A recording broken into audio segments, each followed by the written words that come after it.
नमस्कार ओडिशा आज फेब्रुआरी 3 तारिख मंगलवार चलतु जानिए 10टी गुरुत्वपूर्ण खबर विषय भिडियोटी आपको पसंद अच्छे गोटे लाइक करदे और चैनल को सब्सक्राइब करने को भूलें। हठात खसिला सोना और रूपा दर दाम शुणिले निश्चय खुशी हो ग्राहक। क्रमागत तृतीय दिन बजार में सोना एवं रूपार मूल्य में बड़ ह्रास देखा एमसीएक्स प्रारंभिक कारोबार में रूपा प्रति किलोग्राम 22,000 टंकारु अधिक खसी 2,43,000 टंका दर को पहुंची। 3 दिन मध्य रूपा दर 1.5 लाख टंकारु अधिक कमी। सेहीपरि सोना दर में भारी ह्रास।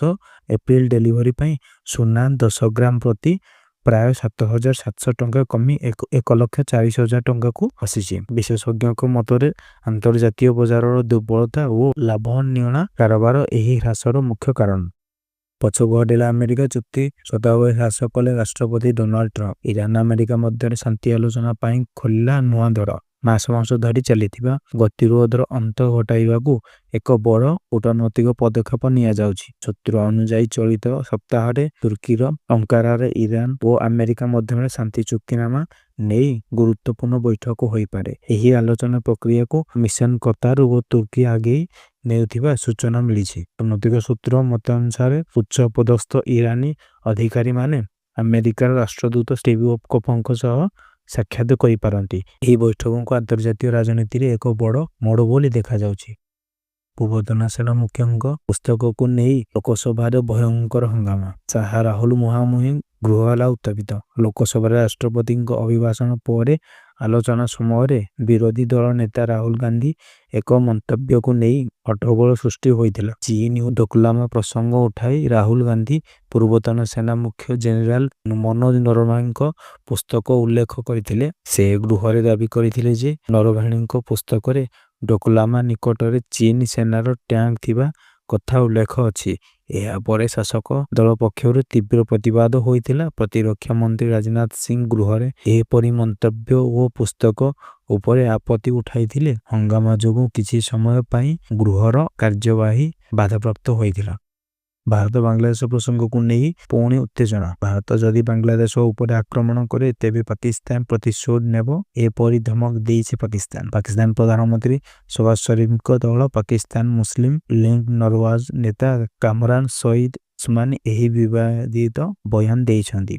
से कहछन्ति जदि भारत बांग्लादेश उपर कोनोसी पदक्षेप निए तेबे पाकिस्तान पूर्ण शक्ति सह ढाका पाखरे छिड़ा हेबो। एही बयान एमिति समय आसीछि जेतेबेले मोहम्मद यूसिनको नेतृत्व में बांग्लादेश सरकार उपर पाकिस्तान प्रभाव बढ़ुथिबा अभियोग हेउछि। उस्मानी मे 2025 रे भारत पाकिस्तान मध्य होइथिबा संघर्ष को नहीं निजको गौरवान्वित मने करुथिबा मध्य कहिसन्ति। एही बयान को नहीं आंचलिक राजनीति रे चर्चा तीव्र होइछि। सरुणी रास्ता जंत्रणा अभियोग पर भी शुणु नाहांती अधिकारी। चित्रकूट ब्लॉक सदर महाकुमारे रास्तार शोचनीय अवस्था एवं लोकों पाई बड़ समस्या पलटि। विशेषकर वर्षा दिने एही रास्ता चलवा मुस्किल हो पड़ुछि। उपांत अंचलवासी नित्य जीवन में भयंकर असुविधा भोगुवा बेले बारंबार अभियोग सत्वे भी प्रशासन नीरव रही। चित्रकूट ब्लॉक सदर महाकुमारे छाती उपरे थिबा ओडिशा आदर्श विद्यालय ठारू दुर्गा मंदिर पर्यंत प्राय 1 किलोमीटर रास्तार अवस्था अत्यंत दयनीय। केबे हेबो रास्ता निर्माण? प्रशासन केबे शुणिबो लोकों दाबी? यही प्रश्न एवं स्थानीय बासिंदा मनरे। सरकारी कार्यालय को छाड़ी गरीब और साधारण लोकों ऊपर टाटा पावर जुलुम एमिति अभियोग आनिछि विद्युत उपभोक्ता। विभिन्न सरकारी विभागर कार्यालय उपर लक्षाधिक टंकार विद्युत बिल बाकी रहिथिबा अभियोग हेउछि। किंतु सेमानक निकटरू बिल आदाय करिबा परिवर्ते उपभोक्ता को टार्गेट करूछि टाटा पावर एमिति दाबी करा जाउछि। अभियोग अनुसार विद्युत ग्राहकों मात्र 1,000 टंका बिल बाकी रहिथिले भी स्मार्ट मीटर जरिया सीधा सड़क विद्युत शुल्क काटी दिया जाउछि। एहाको नहीं गरीब और मध्यवर्ती परिवार मध्य भारी असंतोष देखा जाइछि। सरकारी बकिया थिले भी कहीं कार्यानुष्ठान नहीं। रेलवे ओडिशा को बड़ उपहार। मोट 10,928 कोटी टंकार अनुदान घोषणा करिसेंति केंद्र रेल मंत्री अश्विनी वैष्णव। भुवनेश्वर एक प्रेस मीट करी रेल मंत्री कहिसेंति ओडिशा रे एबे प्राय 90,000 कोटी टंकार रेल संपर्कित काम चली। ରାଜ୍ୟରେ ରେଳ ନେଟୱାର୍କକୁ ଆହୁରି ସୁଦୃଢ଼ କରିବା ପରେ କେନ୍ଦ୍ର ସରକାର ଗୁରୁତ୍ୱ ଦେଇଛନ୍ତି ବୋଲି ସେ କହିଛନ୍ତି। ସେହିପରି ଓଡ଼ିଶା ପାଇଁ 17ଟି ନୂଆ ରେଳ ପ୍ରକଳ୍ପ ଯୋଜନା ହେଉଥିବା ସୂଚନା ମଧ୍ୟ ଦେଇଛନ୍ତି ରେଳମନ୍ତ୍ରୀ। ଏହି ଅନୁଦାନ ଓ ପ୍ରକଳ୍ପ ଦ୍ୱାରା ରେଳ ସଂଯୋଗ, ଯାତାୟାତ ଓ ଆର୍ଥିକ ବିକାଶରେ ଓଡ଼ିଶାକୁ ବଡ଼ ଲାଭ ମିଳିବ ବୋଲି ଆଶା କରାଯାଉଛି।